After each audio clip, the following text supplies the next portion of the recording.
Shoots and Scores Hockey Talk, where we talk everything hockey. I am John. I'm Mike. I'm Chris. All right, guys, let's go. Now, the first item up for discussion tonight is, well, we're going to go right to the big news of the week or weekend, I guess, however it was laid out. And that is the NHL has suspended the Capitals assistant coach, Mitch Love. Of course, his name has to be Love, right? For the entirety of the 25-26 season following an investigation into alleged domestic abuse.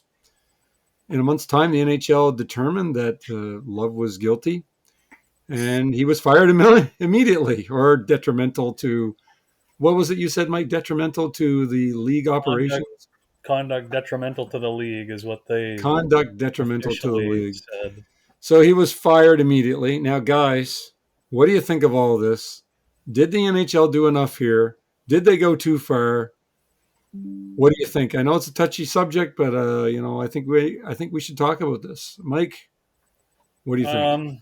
I think the NHL is just trying to protect its image, especially after the Team Canada scandal that Yep. happened, and now these guys are going to be allowed back in the league. So only one has signed so far, Carter Hart, but I think that it's more protecting the image so that hopefully it deters this type of thing from happening. Because I mean, as you've seen in football, like some of these guys like beat the hell out of their wives and they're back in the league. They get a like slap on the wrist for a suspension. So Right.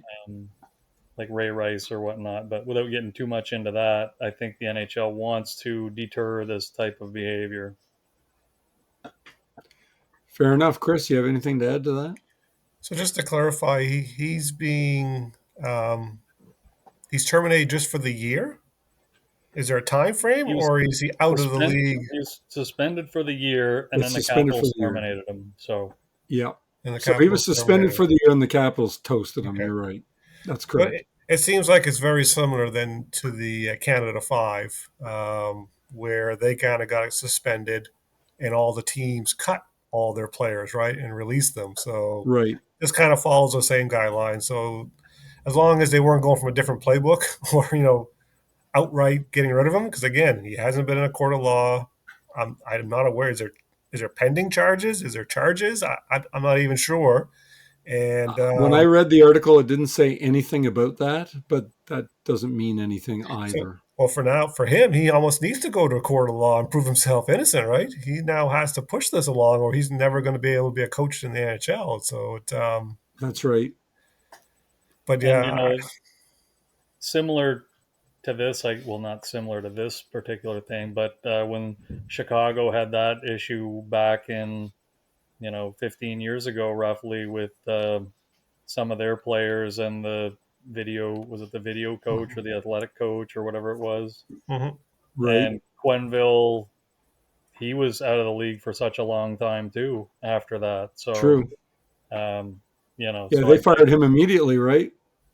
they had, well, he was coaching Florida, I believe, at the Yes, time, a and different then it team. was Yeah, only a few games into the season, and then they, had a discussion, and he resigned. yep, Okay. Yeah, Fair so enough. Well, I agree. I think they're trying to protect their image. I mean, what little of it that they have left, sometimes it's hard to say what's going on, but and Mitch Love got some interviews for head coaching jobs too this yes, he did. yeah, Yes. Yeah. last summer. So Well, there's not going to be a whole lot of love for him now. Not right now, anyway. So, well, Mitch, good luck to you. yeah, worst We'll case KHL. Yeah, KHL. Yeah, I don't even know if they would take him. Oh, they take everything. they take everybody at the They KHL. take everybody. Okay. All right. Okay. So let's go on to our second topic, and that is Patrik Laine. Yes, I know you guys want to talk about Patrik Laine. Last year, Chris does not want to talk about Patrik Laine, but too bad it's my show, and that's what we're talking about. He had 20 goals last year in 52 games. I mean, it's not horrible. Often injured and for long durations, and now he has something called a core muscle surgery he needs. I don't even know what the heck that is. Anyway, will Laine fit into the Montreal system, or is he for sure going to be going, and gone? If so, where could he go? He was the second overall pick back in 2016, guys, and he's still only 27. Mike, what do you think? I know you love the Montreal Canadiens and Laine. What do you think here? Yeah. Well, this is the last year of his contract, so with him missing multiple months here, what they say he's going to miss 2 to 3 months. 2 to 3 months, I believe, is what.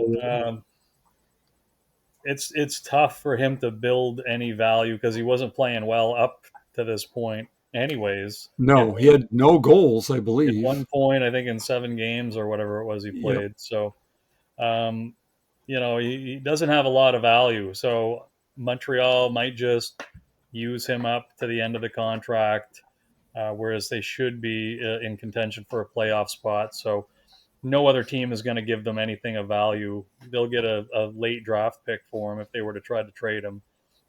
Right now, he's got no value, really. So they're going to have to basically, once he's healthy, bring him back, see what they've got with him, basically. Chris, I know Laine is one of your favorites. You want him in Carolina really badly. I can tell by looking at you. Perfect fit with the other 65 players that we talked about before. Yes. Put him on second line. Beautiful. Today, Panarin was the rumor going to Carolina. But yeah, Lanny's done. He's done. He's done like dinner, is he? Like he's going to the KHL next season if he can play. I don't know. He's pretty unplayable, right? Other than the power play, standing in the slot, shooting the puck, the Ovechkin spot, you can't hide him 5-on-5. And he's terrible. He is terrible defensively. He has no work ethic. These injuries he's been getting, I don't know because he's not working out or he's working out too hard. I would assume it's not working out. He's got no value in the league anymore. Unless his contract's high enough to get a team like San Jose over the floor or something like that, then maybe Chicago. But I think the KHL will be calling next year, and that's where he'll be playing. You guys really believe he's going to be playing in the KHL next year? You don't think he'll be or Finland somewheres? He's unplayable. He's like Jeff Skinner. Jeff Skinner can barely hang on, right? Because all he does is he can score, but he can't play 5-on-5. The league is so tight these days. These coaches want some type of 5-on-5 play, and Lanny cannot bring it. He can't. The guy didn't just turn into a bad hockey player all of a sudden, did he? I think he's been a bad hockey player since his rookie season, or maybe the third year he turned real bad. I think since then he's been the most overrated player in the league. Once he went to Columbus, I mean, he was hurt a little bit his last year, I think, in Winnipeg. But then once he went to Columbus, he was terrible in Columbus. I don't know what his workout routine is, but it's not working. Yeah, I think Tortorella even healthy scratched him a few times. So. So, yeah, it's very low value. If any team wants to take a chance on it, it's going to be for a really cheap contract next year. There's no way he's getting paid again. Maybe he should go to Calgary. They need help. I don't think Calgary would take him either. To go play, 20 games in a season? I mean, he's hurt way too often. He was hurt last year, the year before, and then he had his, issues that he had to be in the NHL rehab type of thing. Yeah, that's right. I'd forgotten about that. Yeah, so a little too much baggage on him, I think, now for teams to have faith in him. All right, okay. We'll just believe what you guys say. He's got no chance. All right, let's move on to the third topic. KHL. Okay, KHL. All right, I get it. How about the NHL power play goals? The most power play goals so far this year. Now, I did take these stats as of Sunday morning, I believe it was. So it was Minnesota Wild with 11 power play goals, which is shocking because when you look at where they are in the standings, a little surprise. Dallas Stars had 9 and Ottawa had 9, so they were tied. Is Minnesota going to finish the year with the most power play goals? If not, then who likely will? Were you guys a little surprised when I put that out there? Did you know that Minnesota had the most power play goals? I noticed Minnesota's had a lot of power play goals, yes. Yeah. I'm checking the lines. You see a lot of power play goals, and Zeev Broom is -8, so that tells you enough because he's getting points on the power play. Why Minnesota is below 500, right? What do you think? What do you guys If think? you're asking me to bet the Minnesota versus the field, I'm taking the field every day of the week and twice on Sunday, of course. So many good power plays out there, so many good teams out there. I think Detroit, Colorado, Tampa Bay, they're always on the 25% or more. So no, I am aware of Minnesota scoring a lot of goals in the power play, but no, they'll not finish first. I'll take the field. You'll take the field? Okay. Do you think they finish halfway down the pack, Chris? Like 15th or Really? 16th or They somewhere? could. Yeah, they definitely could. They have a couple of real talented players, but to sustain that, no. All right. Okay, Mike, are you taking the field too, or is Minnesota just going to Yeah, I don't start think it's going scoring to be like crazy? Minnesota. I mean, when you look at teams like Colorado, Dallas, Vegas, Edmonton, once they get it going here, like those teams will all finish ahead of Minnesota. If Florida didn't have so many guys out of the lineup right now, they would probably be ahead of them too. But yeah, no, I don't think Minnesota can sustain that. And looking at their record, was very surprising that they were number one for power play goals, considering their record isn't very good. So, but No. yeah, I'd take some of these West Coast teams' power plays um, that should easily. And I mean, I'm actually surprised that Vegas wasn't one of the top three when you had mentioned it, because I mean they've been scoring like Eichel's top of the scoring leaders, Mariners over a point a game. Dorofeyev's been lighting it up. So Well, they were in the list. They were just down a couple of places is all. I mean, I'm sure right, they'll yeah, catch up. I thought they would be a little higher though, but now they've got goaltending issues there. So Carter Hart to the Okay. rescue and Yeah, there you go. There you go. a month. All right, let's go on to our fourth topic, and that is Jack Eichel, since we're talking about Vegas. He had 16 points in 9 games. I mean, that's a pretty healthy point total in 9 games. Does he have a shot at leading the NHL in points at the end of this year with Marner and what else is going on there? I mean, I know he's leading right now. It doesn't matter, whatever. Is it possible? Could he have the most points at the end of the year? What do you guys think? Uh, I I don't think he will, and only the reason I say that is he always tends to miss some games. Not a ton, but he'll miss a handful of games a year. And I mean, when he was with Buffalo, he was hurt a little bit, so he's got that a little bit of that injury tag on him that potentially, if he could stay healthy all year, he's definitely a top five potential player. But at the end of the day, McDavid's going to get going, Draisaitl, Kucherov, these guys, Kaprizov.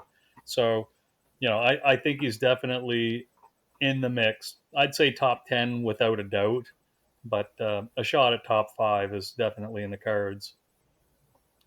Chris? So you're asking me Eichel versus the field again? I'm taking the field. I like to keep the same topic, sort of keep everything in the same level as I go through these questions. Yeah, So, no, everything Mike said is right. He does get these little injuries here and there, misses a few games, and the field has so much talented out there. McKinnon and all those other guys. Like no. Is he a top player in the league? 100%. He's probably a top five center, I would say. I think you can easily claim that in the league. He's got Marner with him now, so he's surrounded by a lot of talent. But yeah, there's just too much other talent in the rest of the league. geez, I'm surprised. I thought you guys would give him a little more credit. I'm a little bit Hey, surprised. I said maybe top five. So Great start, but he's not the lead horse. And the only time Bagel isn't taking the field is if it's Cale Makar leading the defense and scoring. Yeah, that's true. Where he's Yeah. going to. Yeah, then I'll probably go with Cale. Yeah. Like I said, I like to keep the same rhyme and rhythm for the questions as I go through them sometimes. Okay. All right. We've got a fifth question here for tonight now. This is Connor Bedard. This is something I added at the end because I was looking at him and I was like, well, you know what? I mean, he has 3 goals and 5 assists. So he has 8 points in 9 games this year. Not bad. Not bad. Chicago has started the season in a much better way than I thought they were ever going to start. Could Bedard end the season with 70 points? Mike, is it possible? Oh, I think so. He could get 80. He's a good, really good player. Somebody's got to score goals on that team. So, yeah, I think he's definitely a 70-point guy, and he could. It wouldn't surprise me if he had 80. Even though the team isn't very good, but they've overachieved so far. They've been getting production out of guys that Teravainen, who's a little older, looks like he's a little maybe rejuvenated. Um, Donato, who Yeah, kind Donato. of hasn't been known as a scorer, has been a scorer in Chicago once he was given the opportunity. So yeah, I wouldn't be shocked to see him get 70, even 80 points. Chris, are you a believer? You taking the field again? um, I think Bedard's game. I think there's warts appearing. He's not the golden child coming out of the Does, World Juniors that year at Halifax. does he need preparation H? He could probably he needs a lot. I think right now. I wonder if he's a Um, fit in Carolina. oh, Oh, 90 golden points, on 90 the points. wing with Aho. But I think he's feeling. I don't know if he's feeling the pressure defensively again. He's a non-factor. That could be holding him back.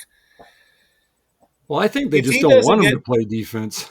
well, if he doesn't get 70 points, there's going to be some red flags being thrown up, right? And I think I just saw recently, a couple of days ago, someone listed the last top 10 first overall picks in the order, and I think they had him at 7. A couple of years ago, I don't think anybody would have said he was the 7th best first pick overall in the last 10 years. No, no, So that would people not are have starting to washed. wonder, like, what's going on there? Why is he not dominating, right?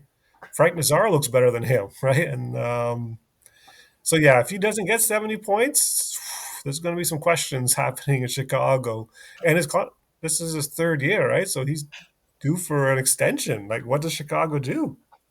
Do they give him the boatload of money if he doesn't progress this year? There's going to be some interesting times in Chicago if he doesn't take the next step. Well, I'll take him in Toronto. So there you go. They can get rid of him. Send him to Toronto. I'll take him. Mike, would you take him in Philly?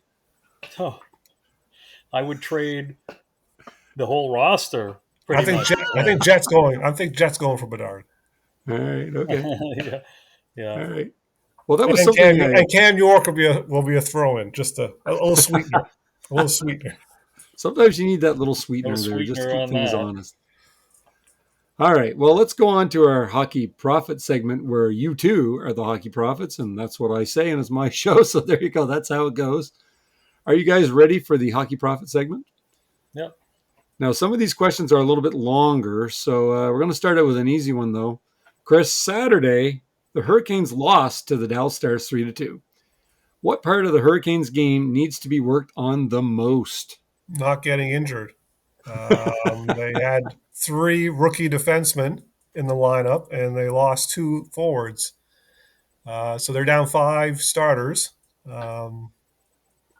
Other than that, like, they beat Colorado with those rookie defensemen, Yeah, they and did, yes. they gave Dallas a run for their money. So again, Carolina's got a ton of depth. They got a ton of depth. They got a lot of young talent.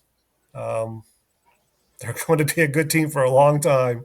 Okay. And for their game right now, no, they just got to get healthy. I know Gostisbehere is supposed to be back tonight. Yeah. Slavin looks like it's still out for probably a couple more weeks, so that's not good news. But the 2 forwards are out for week to week. Okay. All right. Mike, number 2. Caulfield has 7 goals in the NHL this year. By the way, the leaders have 8. So there you go. Caulfield's right up there again, once again with them. Caulfield seems to really slow down in the second half of the year. Is he going to slow down again this year, Mike, or is he going to get 40-plus goals? No, I think this is the year that he takes the next step there. 40-plus goals, I'd say is definitely reachable for him. What did he finish last year with, like 37 or something? I think it was 37. Yeah. So, But yeah, he I was on mean, pace for 50. yeah, and I think playing the whole year with barring injury, anyways, I think he'll get 40 goals. I mean, Suzuki's a really good centerman, so He is. He's very good. and Slavkovsky's been a fit on that line, so yeah, I think 40 is a safe bet for him. Okay. All right. Chris, number 3. Believe it or not, Chris, when I did these stats up, Malkin leads the NHL in assists this year with 12. I Mm-hmm. couldn't believe it when I saw that. Now, we know, as Mike said last week, that he will probably be injured and he's going to slow down. How many assists do you think he'll have at the end of the season, Chris? Just give us some weird number. What do you think? Probably 40, 45. 40, 45 assists? All Yeah, right, that's pretty it's good. it's the Anthony Mantha effect. That's what's helping out Okay. All right, all right. Dalton. You don't think he's going to lead the NHL with assists by the end of the year, do you? New. He'll take Okay. the Field. field. I'm betting the Are field. you betting the field? Yeah. Okay, all right. Mike, Nugent Hopkins is tied for second in power play points with 7 this year. Could he end the season near a 100-point spot once again? No chance. His days of coming close to 100 points are long gone. 75 points would be a great year, I think, for him. What did he get last year? Like 50, 60 points? He didn't have a 60, great I year. don't even know. He had I a don't good think playoff. that got hurt a little bit. Yeah, he had a good Yeah, he playoff. was hurt. Yeah, no, he's a 75-point guy at best, I think, right now. And if he gets more than that, consider it a bonus. But I you think know he's what? taking advantage. He's taking advantage of the Hyman injury in the power play, and that's Yeah, why he's he picking up a Right. lot of points. absolutely. Yep. Yeah. Okay, all right. Chris, which player on the Hurricanes has surprised you the most this year? Svechnikov. Oh, good or bad? Oh, no, whichever way you want to go. Whichever way I'll you go want to go. both ways. Bad Shefnikov. Looks just interested, not hitting anybody, not shooting the puck. It's like, what is going on? Yet he talks like, oh, everything's fine. I'll just continue to work harder. I'm like, oh wow. Jackson Blake, can't stand him. Zach can't stand him. We don't like him, but the guy, great hands, great IQ, makes plays, gets points. Why don't you like him? What the heck did he do to you? I like Bradley Nadeau, and I don't see a spot for Nadeau Oh, with okay. Blake on the team. So I see Blake as a blocker, and I'm going to be sad when they trade Nadeau for that guy that Carolina's always on. Okay. All right. Fair enough. Now, Mike, this is the last question. I'm sure you guys will be glad when this is over. Now, this is a long one, Mike, so just listen close, okay? The Flyers are, or they were when I made this up, 4-3-1, above 500 for the first time in I don't know how long. But they ranked 32nd, dead last in the league for shots on goal. But they're tied for 8th in shooting percentage and are 7th in face-off winning percentage at 52.3. I was really surprised at that. Goals allowed 2.63 and is ranked in the top 10 at 9th overall. Mike, what the hell is going on? All right. How Well, is all this possible? I'll speak for anybody that watches Flyer games because I know Chris doesn't because he picks a lot of these Flyers. Cam York. 2 words. That's your answer. Cam Okay. freaking York. Shooting percentage. The reason why they have a good shooting percentage, one, the defense never shoots the puck. So any shots from the point are generally stopped. So with the defense with not shooting the puck very often, and the forwards being a little bit more picky with where they're shooting from, that's why you're getting the shooting percentage as good as it is. But this, and they're dead last for shots. Not Dead surprised. last. Like I said, they're being very picky with the shots that they're taking. Although I will say this: the last game, I don't know if Tocchet told them to shoot the puck a lot more, but it was the last game or the game before that. They did shoot the puck a lot more frequently from bad shot uh, angles and stuff like Bad that. angles, They're right. just trying to get it on the net and get some rebounds. So maybe Tocchet told them they got to start shooting more because they did mention it on the broadcast that the Flyers did have one of the lowest amount of shot totals in the league. So, and I didn't Well, know if they it is the actually did. lowest. Yeah, I didn't know they had the lowest till you mentioned it, but that's it. They have no offensive creativity from the defense whatsoever. They don't shoot. They just try to get the pucks into the forwards. Forwards like to work the boards on that team, and it's been like this for years. So getting the puck into the slot area and actually getting shots off, it's rare enough as it is. So yeah, that's the thing. That's called flyer hockey. Don't ask me why they play it that way, but I think the only player against that is Konechny because I thought last year he led the league in breakaway shots or rush shots or one of those stats, right? He's more on the transition game, getting shots on net. That's always been yeah. Konechny's.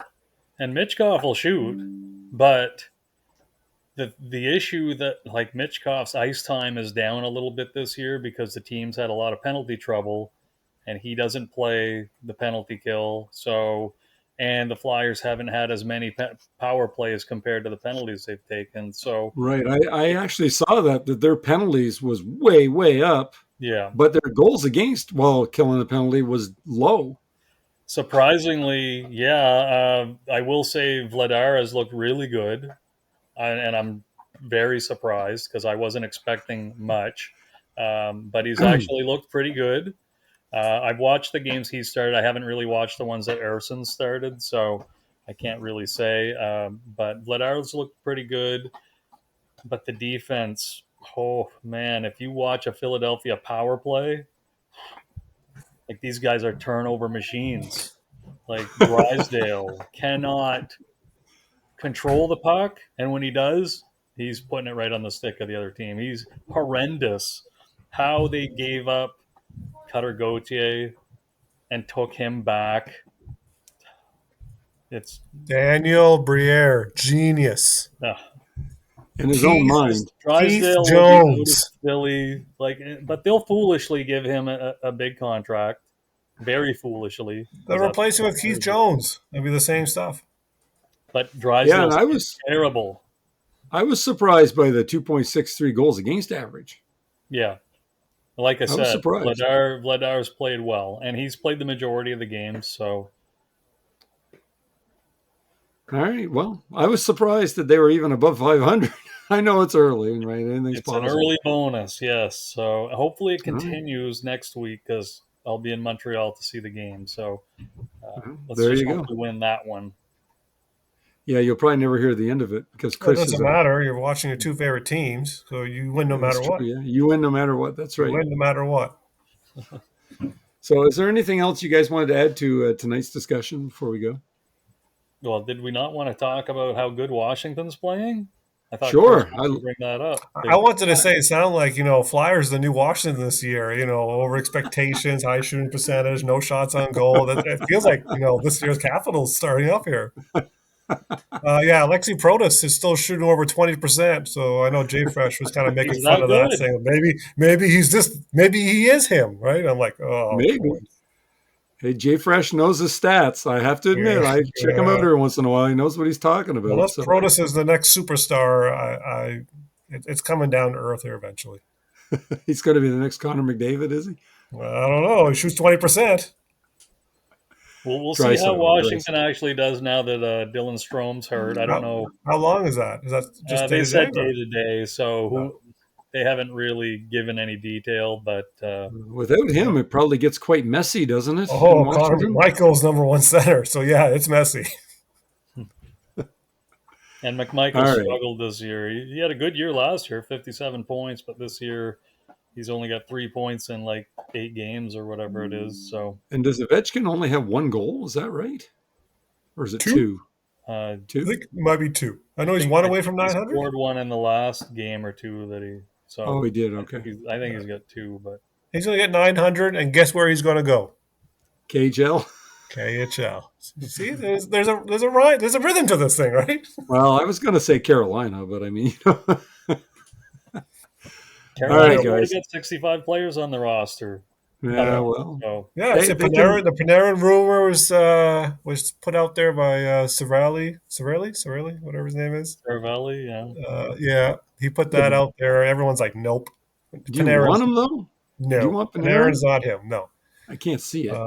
And then everyone's talking about, if Boston decides to blow it up, of course the dream is Pasternak. Carolina would empty the clip to get Pasternak. Every team would probably empty the clip. Well, yeah. That's a pipe sure. dream, but if that does ever happen, they'll be on that. He'd end up in Edmonton. Yeah. All right, guys. Like, share, and subscribe, and we will see you all next week. Later. Later.